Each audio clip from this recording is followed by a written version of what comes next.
Today we talked about going deeper in God. You know, a lot of Christians think that God is some great giant drive-through that you can just pull in and order up whatever you want. But in order to really get closer to Him, you've got to be passionate. You've got to have a desire to want to really seek His face and to know Him. There's this really neat story in the Old Testament about King David. He went to offer a sacrifice to God, but the person he was going to purchase the material from said that he would give it to him. But King David said he would not do it that way. He said because he would not offer a sacrifice that didn't cost him something. You see, when we serve God, there's a price, there's a cost involved. There's a cost to going deeper in Him. There's a cost to serving Him with all of our heart. It's going to cost us some relationships sometimes. It costs our time. We've got to deny our flesh in order to get closer to God. But if we're going to be passionate about serving Him and getting to know Him, there's going to be a price. There's a story about Socrates. A young man came to him and said, "I want knowledge."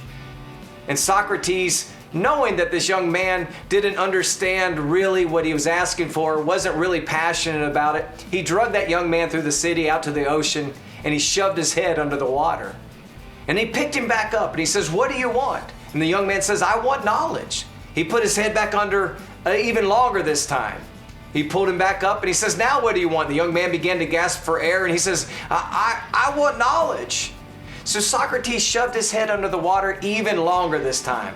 The young man was struggling under the water and he pulled his head back up eventually. The young man looked at him and Socrates says, "Now what do you want?" And the young man says, "I want air." Socrates told him, when you desire knowledge to the same degree that you desire air right now, you will have knowledge.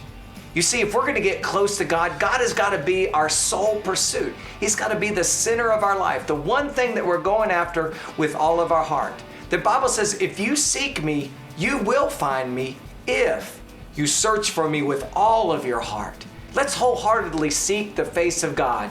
Let's be passionate about knowing Him, and we'll have a deeper relationship with Him.